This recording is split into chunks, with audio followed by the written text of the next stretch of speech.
to 0. A9 equals to 3 or 9a equals to 7. Then dividing both sides by 9, we have a will now be 7 over 9. Therefore, my a is equal to 3 or 7 over 9. Undefined fractions.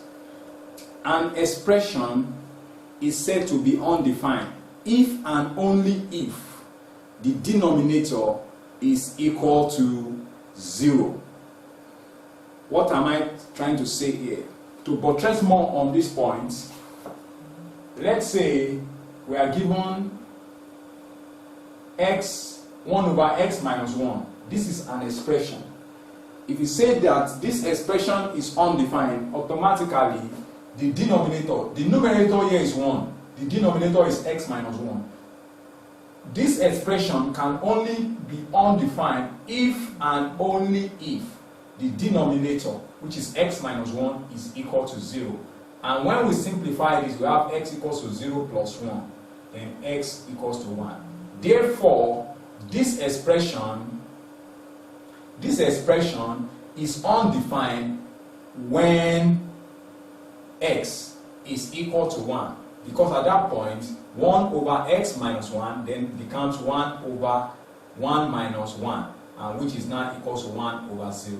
1 over 0 is an undefined expression.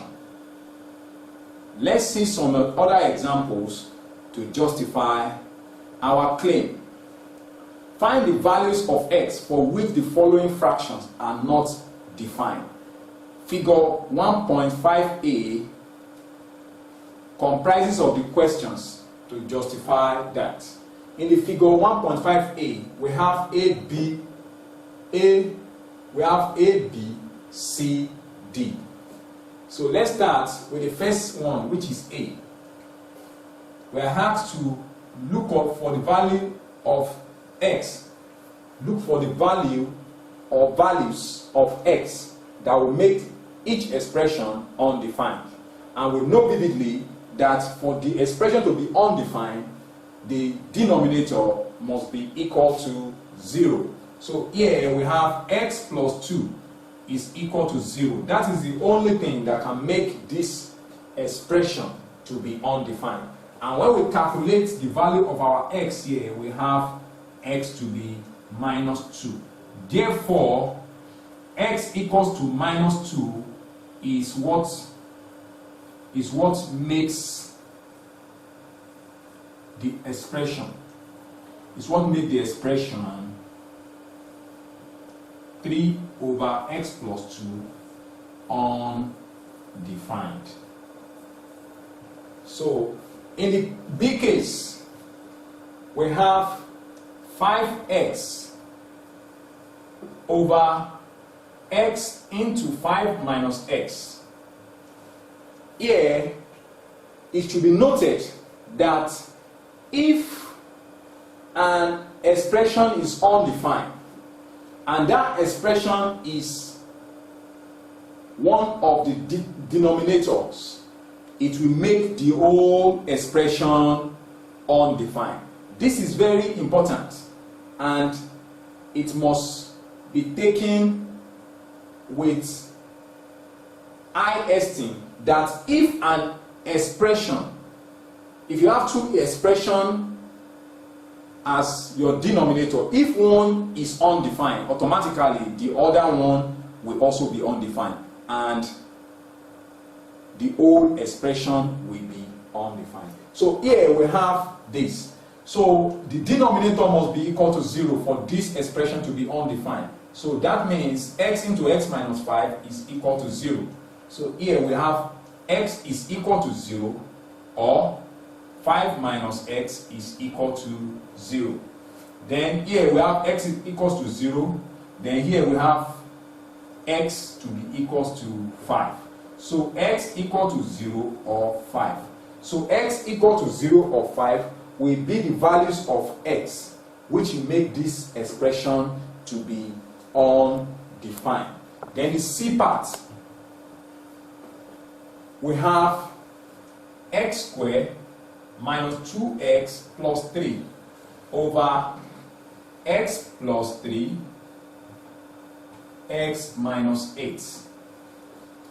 So here, the values of x that will make this expression undefined will be when your denominator is equal to 0. At this point, we have x plus 3 is equal to 0 or x minus 8 is equal to 0. So x equals to minus 3 or x equals to 8. So x equals to minus 3 or 8 will be the values of x for which the expression will definitely be undefined.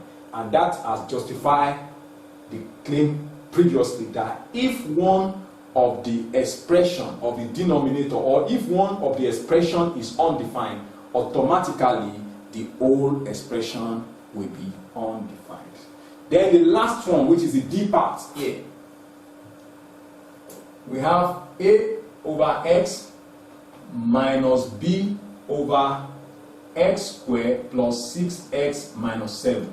For this to be undefined, automatically a over x is a over x. You have a over x is equal to 0. So automatically that means for this expression to be undefined, automatically you have a over x squared plus 6x minus 7. Then x will be equal to 0. It will make the expression undefined, or x squared plus 6x minus 7 will also be equal to 0. Will also make the expression undefined. This x equals to 0 makes this expression undefined. And we want to simplify this. We have x squared plus 6x minus 7 equal to 0. So here we have x squared plus 7x minus x minus 7 equal to 0. Then we are going to have, we dissect this. What is common here? X plus 7. We have minus 1 into x plus 7 equal to 0. So x plus 7, x minus 1 equal to 0. So x plus 7 is equal to 0, or x minus 1 is equal to 0. So your x is equal to minus 7, or x equals to 1. So therefore, the values of x that will make this expression to be undefined will be x equal to 0, minus 7, or 1. So these are the three values of x that will make the expression undefined. The other aspect of this type of fraction or expression is the one that has to do with when a particular expression is said to be equal to 0. If the expression is undefined, we equate the denominator to 0.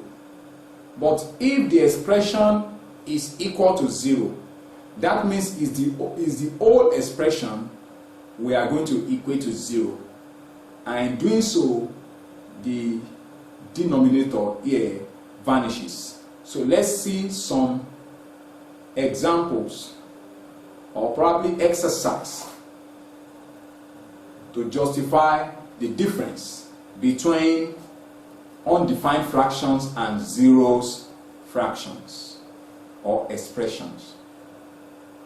Exercise. Resolve the following question 3 in figure 1.5b.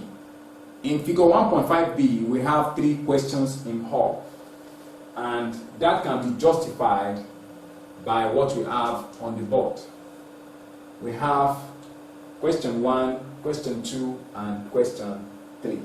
But the question 3 has 2 sub-questions.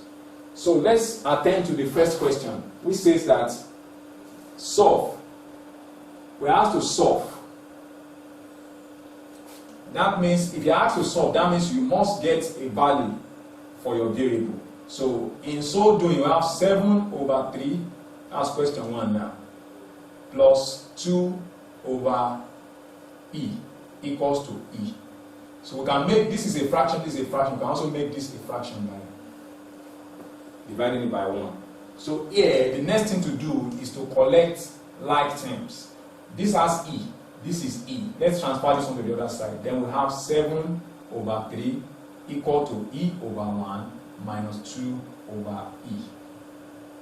So the LCM of this, we can look for the LCM. LCM here will definitely be 3E. So we multiply each time or each term by the LCM. We have 3E times 7 over 3, which is equal to 3E times E minus 3E times 2 over E. Then this 3 can cancel this 3. We have 7E. 3E squared. Then E can cancel E here. We have minus 6. So we can make this a quadratic equation because it's a quadratic equation already, but we want to make sure that we have 0 on the left hand side of the equation. So here then we have 0 equals to 3E squared minus 7E minus 6. And we can rewrite this